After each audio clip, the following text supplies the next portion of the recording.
guys, welcome back. Welcome to Pouring Your Heart Out. How are you all doing? Hope you're well. I'm going to do a little flip cup pour for you, and I mean a little canvas and a big cup. Just one big flip cup, and we'll see how that goes. Where's my oil? There it is. Got my treadmill silicone oil for cells. This one's spot on brand. I buy it from eBay. Comes from the States somewhere. It's pretty expensive to get because you know, you got to buy it and you got to pay the shipping, but you only use a few drops, so you know that would last you a year, 2 years, depending on how much pouring you do. Now, instead of using my usual glue and water mix, I've added some Floetrol. So I've got in here, I've got 450 grams of glue. This is Elmers Glue All, 350 grams of Floetrol, and 200 grams of water. And I've still had to add a little bit of water to some of the colors because they're a little bit thick. You know, some colors are thicker than others. I'm using the Mont Marte. So 1 part pouring medium, 1 part paint. And that's what I've got. And I'm going to put the oil in, and I'm going to start layering the cup, and I'm just going to do one big flip cup pour and just see. Like, I used to use Floetrol years ago. I started with just Floetrol. Didn't like the cells, and so I started adding glue. But I'm using that other mix for my my split cup pours, you know, on the turntable. So I've still got some made up. So I thought, oh, I wonder what would happen if I used it with a flip cup. So here we go. Now I've only got 40 grams of pouring medium and 40 grams of paint. So I think I'll just do 2 drops in each. I won't do the white. The white's my opaque colour. Actually, I won't do the black either, because the black and the white are the opaque colours. You want those to sink. You want the lighter viscosity or density paints to come up to the surface with the silicone oil to create your cells. That's the plan anyway. So mix this really well so that you don't get any big blobs of silicone. My yellow, it's empty. I kind of had to scrape the bottom, so it's a bit lumpy and bumpy. It's old paint. It's my own mix that I've made, the Naples yellow. So that's empty. The grey I've made, it's just white with a touch of black, obviously. I have got more of the yellow. I was trying to get it to the right consistency, and then I made it too thin, so and I had to add more paint. So it's got a bit more in it. Might put some on the corners.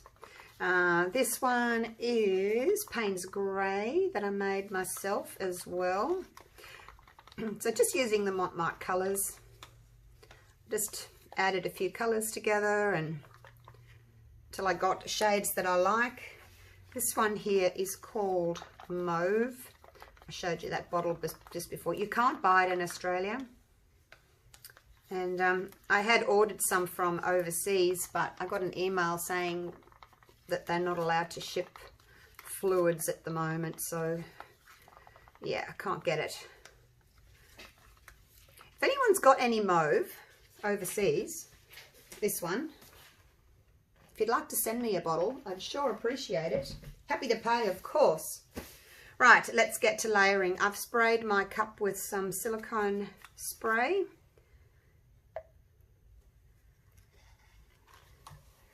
And off we go. Now, if you don't want to see me layer paint, feel free to fast forward. I won't mind at all. And I'll see you in a few minutes at the other end of layering. I'm hoping to sort of get 3 layers. We'll see. I'd be happy with 2 as well. I just don't want them to be too thin. So I'm planning on using about 400 grams of mixed paint here. Oh, the black still feels a bit thick. Oh, I haven't got my cloth, you guys. Just a splash of water to the black. I did add more water because the blacks are always, you know, a little bit thinner than the thicker than the other colours. I don't know why, they just are. I haven't got my cloths. Oh my gosh. Forgot about them. Okay, back to white. So I'm keeping the black and the yellow away from each other. keeping the yellow and the red away from each other for obvious reasons. Right, looks as if we're going to go for 3 layers. Hopefully we'll get some pretty colours. I don't mind the red and the blue are kind of giving me a bit of a purple. That's okay. The black and the white are going to give me a grey. That's okay as well. All right, now scrape the rest out. Probably should have started with a bigger layer because I've got a tiny layer on the bottom. Now there's more of the yellow, you know that, so I won't use it all. Actually, I might put some water in that, thin it down, and then use it on the corners. Or if I've got room on the top, if I've finished and I've got room on the top, I can add a little bit more yellow. I was actually wondering what would happen if I put down a thin flood coat before I did my flip cup. What do you reckon? Just to see what happens. See if the top coat flows a bit easier.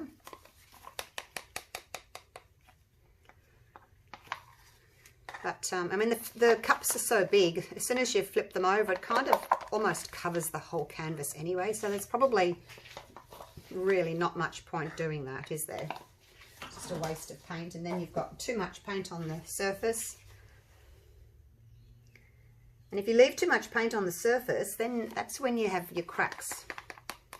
Because it can't dry properly, and it dries on top before the bottom layers dry, and then you move it, or yeah, it just cracks. So you've got to tip enough off so that it's just a reasonably thin layer on top. Well, I wasn't expecting to have any room on top. Look at that. I will do a layer of yellow.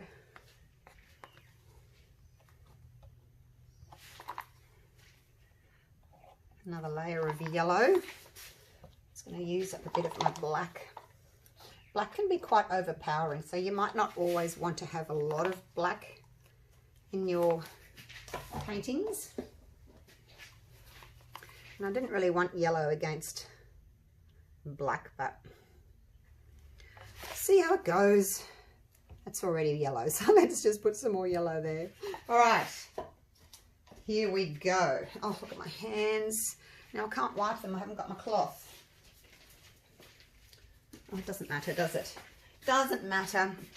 Right, here we go. Now I'm going to flip this way. Now just excuse me if my table shakes because the tripod's sitting on the table. I'm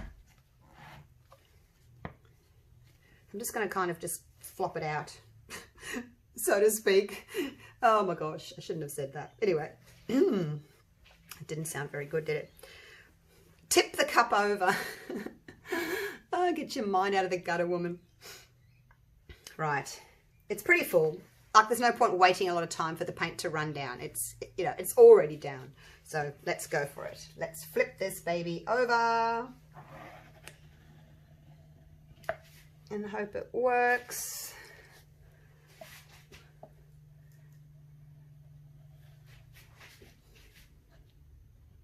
Just letting some more of the paint flow out. I'm going to cover the edges anyway with this leftover paint. Okay. Now, let me just get a piece of paper towel. I've got paper towel. I can use that to wipe my grubby hands. There we go. Now, it'll be interesting to see if how this works because, you know, I'm not really a Floetrol cell kind of a girl, but I might actually torch now because I haven't got a lot of tilting to do, but I'm just going to do it really gently with my big boy heat gun, basically just popping some bubbles. Try not to get too close. Really concentrating here not to get too close. Just, I don't know if you can see it, just like pops bubbles. You can just see the heat popping the bubbles, and then I pull away. Because those little bubbles will turn into cells. You can always torch again later.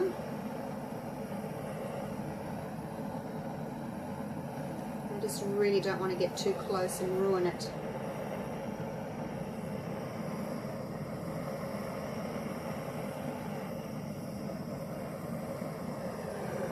Which is what can happen really easily if you get too close. Where am I going? I guess I could use my smaller torch. I'm really only popping bubbles. I'm not really getting cells at the moment because I'm not giving it enough heat. Whoa, I got too close there.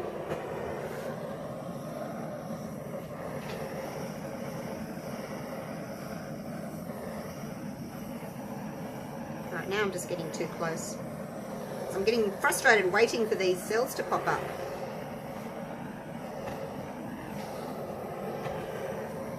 Try up here in this, there's a lot of navy up there. Now the sides, even though they're all stripy like that, I'm going to tip those off because I don't like the stripes. Okay, I think that's enough. Got quite a few cells there, even though I torched really lightly. We'll just give them, I'm just going to put you on pause. I'm just going to give them a minute just to kind of come up to the surface and stretch a bit. Too impatient. Don't want to wait. Right. Now, by the size of the cells, I think my mix could have been a little bit thinner because when the cells pop up, it's nice if they grow a little bit. But if you torch early like this, you can then stretch them. So you can go either way. You can either have your mix thinner, cover the whole canvas, then torch, and they'll come up and they'll be quite big, and then you can just leave it. Or you have your mix a little bit thicker, you torch early, and then tilt to stretch them. So let's go. I don't like this corner as much, so we'll get rid of that corner first. And I'll still try and walk the paint. Did I go over?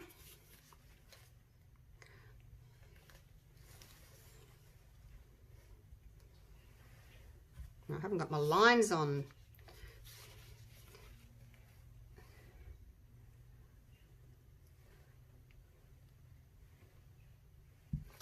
So the corner catcher would be better, hey? Would be better, then I'm not losing too much paint. I'm gonna go and get it. Corner catchers are great. It's just a piece of cardboard cut in, you know, folded in half.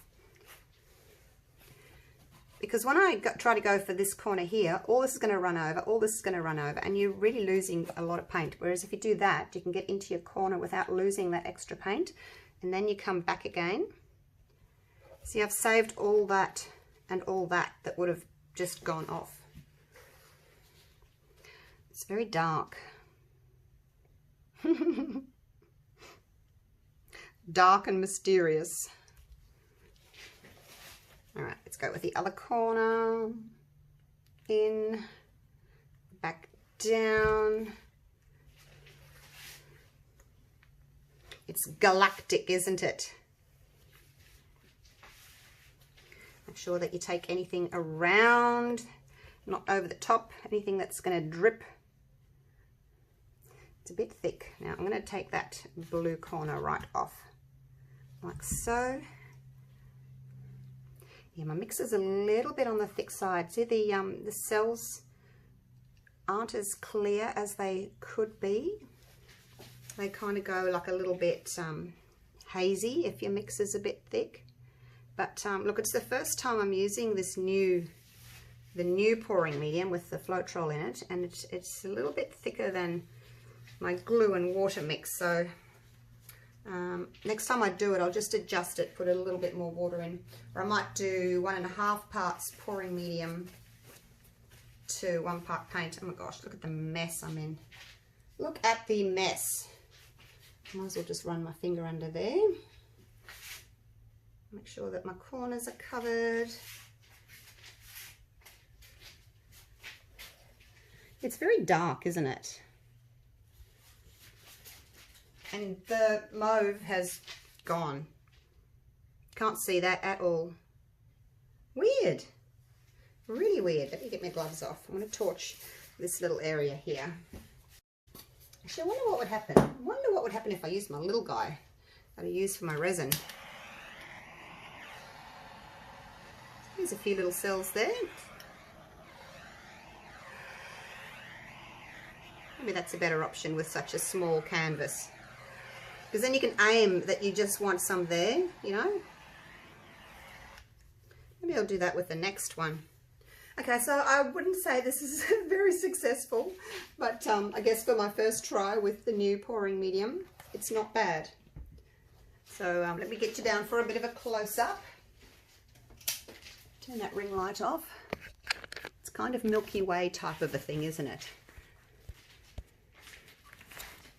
Round we go. Okay, so that was the area that I just torched to get those little guys up. And I don't mind having big ones and little ones. Happy with that. Okay, so there's some white around the cells. We've got some yellow.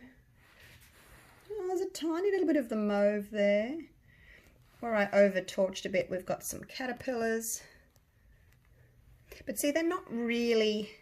I mean, these cells there, they've got rings around them. The rest of them, not so much. You know, they're not amazing cells. So there we go. I like the gradients of the colours though. I think that's quite pretty. All right, I'll leave it there. Next time I use this mix, I'll make it a bit thinner. I'll go 1.5 parts pouring medium to 1 part paint. And see if we can get a better result. Maybe I'll take the grey out because I get grey from the white and the black anyway. So I take the grey out and leave the other colours the same. I'll do that. I think that mauve is a transparent colour, so it's really vanished. If I make it a bit thicker, that might work as well. So this is me just thinking out loud. So I know some people like to hear me thinking out loud, my thought process, because it kind of helps you as well. So that's what I'll do next time. All right, love you and leave you. Have a great day. See you for the next one. Bye for now.